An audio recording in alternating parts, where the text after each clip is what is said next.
You're watching UATV News. My name is Ina Kosinska. Good evening. Shelling and provocations in Donbas, but fortunately, no losses. The opponent violated the ceasefire in Donbas 3 times over the past 24 hours.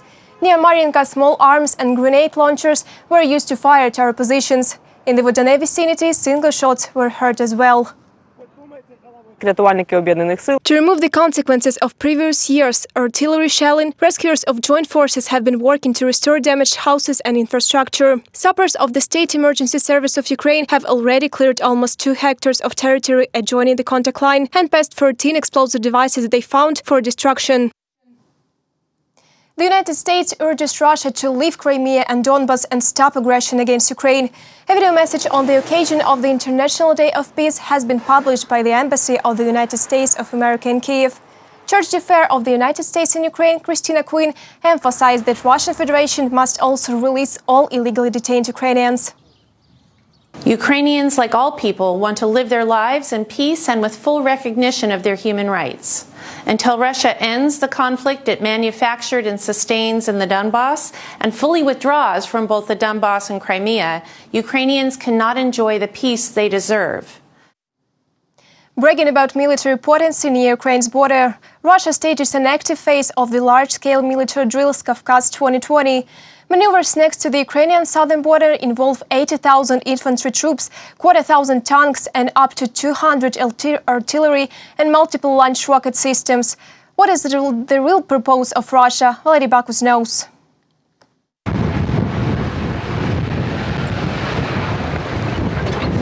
From the very morning on, artillery, tanks, navy and aviation are being taken to combat positions close to the southern borders of Ukraine. The forces of so-called coalition group led by the Russian command are ready to launch large-scale military drills Kavkaz 2020. Aviation and navy stationed in the annexed Crimea have been put on alert. In order to conduct combat training activities during the exercises, Russia has reserved 22 marine areas in the waters of the Black and Azov Seas, which resulted in actual blockage of approaches to the Crimean Peninsula for all naval directions. Hundreds of military equipment units and thousands of troops from Russia, Armenia, Belarus, China, Myanmar and Pakistan have started carrying out their supposedly defensive joint activities, according to the legend, in response to an offensive from the West. This is not a surprise for the international community, including for neighboring countries, Ukraine and NATO countries. The Russian Federation is testing strategic directions where they believe there is some kind of a military threat. In response to Kavkaz 2020, Ukraine plans to hold strategic command and staff drills Joint Efforts 2020, starting on September 22. Reported by Roman Smoler, Valery Bakus for UATV News.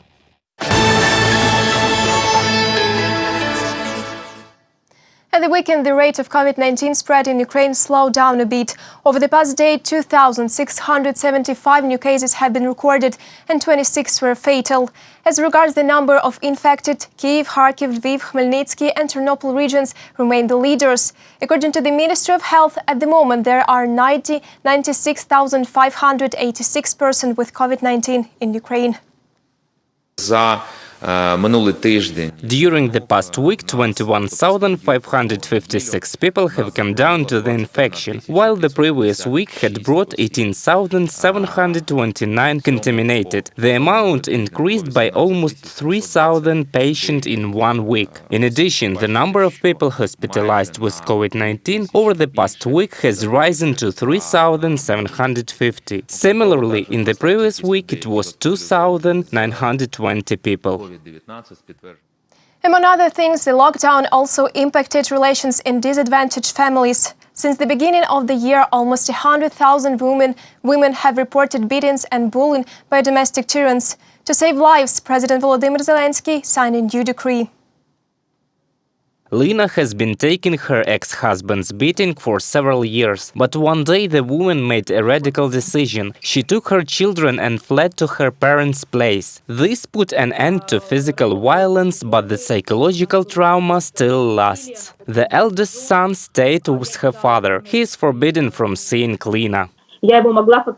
Actually, I was able to see him only at school. The youngest child stayed with me, a kid who is now 5 years old. On March 8, he took our son for one day and then refused to bring him back. Every fifth Ukrainian woman suffers from domestic violence, according to the United Nations data. Human rights activists say that violence must not be kept in silence. A man bullies a woman, she flees, he takes their child and does not allow her to see the kid. The girl is 1.5 years old. She is now at an orphanage. We are trying to bring her back to her mother. Since the beginning of the lockdown, the number of cases of domestic violence doubled. Over this year, the police have already recorded almost 100,000 reports. The president of Ukraine has signed a decree on domestic violence counteracting and prevention. The draft decree that is currently on my desk aims at systematic development of a network response to violence. It encompasses basic principles of protection of the rights and interests of victims. I'd like to sign this decree in your presence.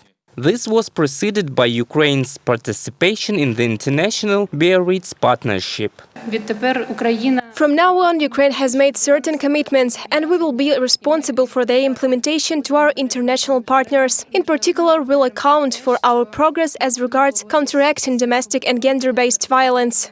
This year, Ukrainian ombudsman received more than 30,000 appeals from the victims of domestic violence. All the papers have been directed to the national police. The number of appeals is increasing. 80% of those who apply are women, 20% are men, 50% of cases are about psychological violence, 40% are related to physical abuse, then economical and sexual violence. A law criminalizing domestic violence came into force in Ukraine last year. Around 1,000 criminal cases have been initiated since then. Reported by Roman Smoler, Inna Mazurkevich, Dmitro Borsh for UATV News.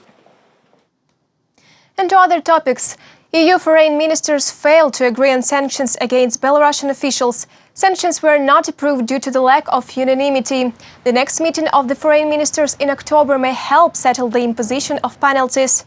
Today, Svetlana Tikhanovskaya, Belarusian opposition leader, spoke at the Foreign Affairs Committee of European Parliament. Of course, sanctions are very important in our fight, because sanctions is the part of pressure that will force so-called authorities to start dialogue with us through a coordination council that I have created. Let me stress that we will support inclusive national dialogue on the rights of the Belarusian people for free and fair elections. And this cannot be regarded as an interference in internal affairs, because democracy and human rights are at the core of the identity of the European Union.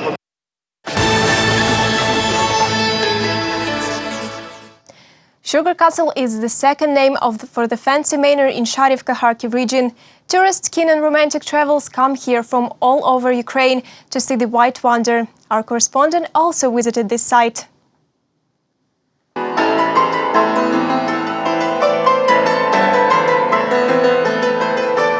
In the 19th century, a snow-white palace complex in a village of Sharivka belonged to Leopold Koenig, a sugar factory owner. He turned an ordinary manor into a fancy castle, and all for the sake of a woman, a local beauty, Karolina. This beautiful legend was recreated by the actors of the autumn colors of the White Palace Festival. Good morning, darling. You know, last year there was little snow and I prepared a little gift for you in the backyard. I made you a slide to sugar so that you can go down from it on your slate. Historians say that the legend of Sugar Slide and two lovers is a real story. Locals believe it too.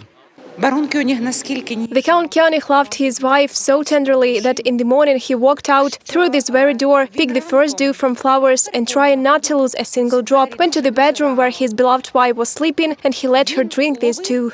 After the Bolshevik Revolution of 1917, the castle was turned into a tuberculosis dispensary. Only in 2008, its patients were moved to another medical institution. The territory of the estate was disinfected, and now it is among the best tourist sites of the Kharkiv region. Moreover, in this palace ballroom, waltzers are performed again.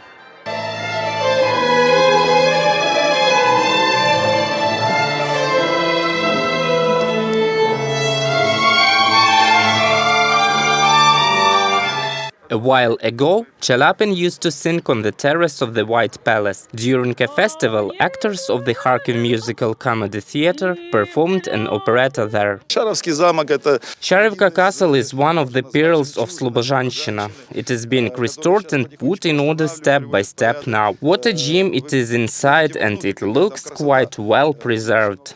The palace complex has been in need of restoration for a long time. Local administration is planning to attract investors. This is the only well-preserved palace and park complex of the kind in eastern Ukraine, and it should be supported. We don't have such palaces anymore, so we need to take care of it altogether. The unique sugar castle in Sharivka has been included in the list of tourist attractions of Ukraine. This is a chance to restore the pearl of the Kharkiv region at the expense of public funds. Reported by Roman Smoler, Natalia Belokudria, Andrei Domovy, Kharkiv region, UATV News. In any settings, comfort first. A Turkish paraglider pilot decided to take a nap in the clouds. A thrill-seeker Hasan Kaval climbed atop of the mountain and jumped down with a bed attached to a wing. His air bedroom was also equipped with 2 bedside tables, a lamp, a photo frame, a fluffy toy and a clock. The relaxation in the clouds lasted only 15 minutes. The alarm turned on and the man woke up to land his flying bed. That's all for this hour. More updates on our website, Facebook and YouTube pages. Stay safe and good night.